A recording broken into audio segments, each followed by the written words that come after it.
भारताच्या संविधान आणि लोकशाही मूल्यांच्या रक्षणासाठी भारत मुक्ती मोर्चा, बहुजन क्रांती मोर्चा आणि राष्ट्रीय ओबीसी मोर्चाच्या वतीनं चरणबद्ध आंदोलन पुकारण्यात आलं आहे।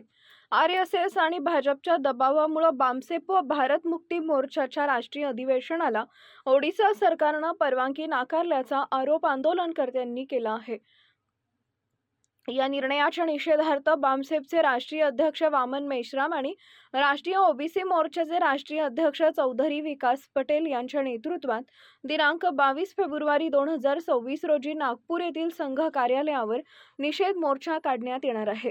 या आंदोलनाचा दुसरा टप्पा म्हणून देशभरातील 725 जिल्हाधिकारी कार्यालयांवर धरणे आंदोलन करण्यात येत असून त्या अंतर्गत 19 जानेवारी रोजी अमरावती जिल्हाधिकारी कार्यालयासमोर धरणे आंदोलन पार पडले।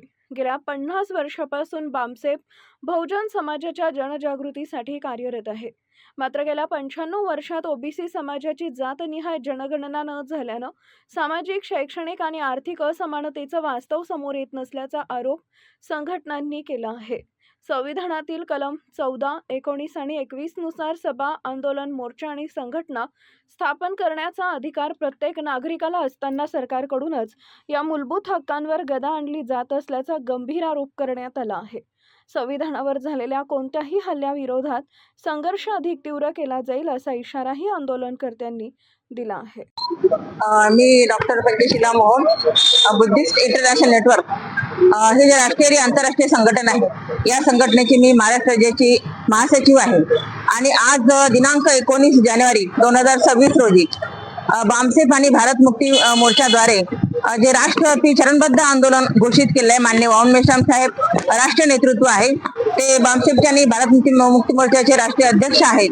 तर हे चरणबद्ध आंदोलन घोषित करण्याचं कारण असं आहे की बामसेपचं जे 42वं राष्ट्रीय अधिवेशन होतं आणि भारत मुक्ती मोर्चाचं 15वं राष्ट्रीय अधिवेशन जे ओडिशा राज्यामध्ये कटक जिल्ह्यामध्ये होणार होतं, हे जे अधिवेशन आहे 26 डिसेंबर ते 30 डिसेंबर पर्यंत होतं। या अधिवेशनाची परमिशन कटकच्या जिल्हाधिकाऱ्यांनी आणि शासन प्रशासनाने 2 महिने अगोदर दिली होती आणि त्यानुसार सगळं तिथे कटकला आमचं मोठ्या बलियात्रा जे ग्राउंड आहे तिथे मोठी तयारी झाली होती। जवळजवळ आमचा 3 करोड खर्च झाला होता। लोक जे लाखोने लोक येणार होते, त्यांच्या निवासाची व्यवस्था, त्यांच्याकडे वेगवेगळे पेंडॉल, 32 राज्याचे पेंडॉल, त्याच्यानंतर कॉन्फरन्स हॉल जो जिथे 1 लाख लोक बसतील, देश विदेशातून जे लोक आले येणार होते त्यांचं सुद्धा तिथे व्यवस्था केली होती।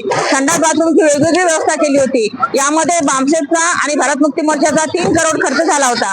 परंतु कटक जिल्हाधिकाऱ्यांनी आणि शासन प्रशासनाने तिथल्या 2 दिवस अगोदर आमची परमिशन रद्द केली। तर हे जे बामसेप संघटना गेल्या 50 वर्षापासून देशामध्ये काम करत आहे, SC, ST, ओबीसी आणि मायनॉरिटी या लोकांसाठी हे संघटन काम करत आहे। अशा अधिवेशनाचं जेव्हा 41 अधिवेशन आमचे होऊ दिले आणि 42वं अधिवेशन ऐन वेळेवर जेव्हा आमचे लोक गाडीमध्ये बसले, लाखो लोकांचे रिझर्वेशन झाले होते, त्यावेळी त्याची मान्यता रद्द करून जिल्हाधिकारी कटक यांनी आमच्या मूलभूत अधिकारावर गदा आणलेली आहे।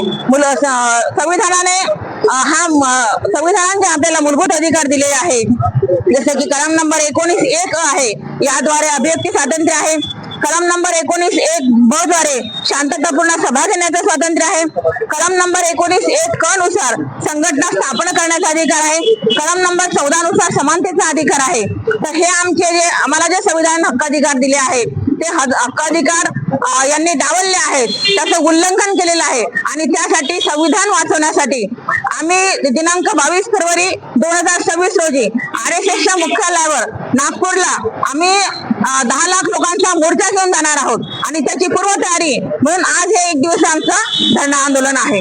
तर हे जे मूलभूत अधिकार आहे हा संविधानाचा आत्मा आहे असं डॉक्टर बाबासाहेब आंबेडकर म्हणतात। आता हा संविधान खतम करण्याचं पूर्ण षडयंत्र आहे सरकारचं आणि हे जे आरएसएस बीजेपी आहे जे आमच्या मूलभूत अधिकारांचं हनन करत आहे, उल्लंघन करत आहे, त्याच्या विरोधामध्ये हा निषेध मोर्चा आहे। धन्यवाद।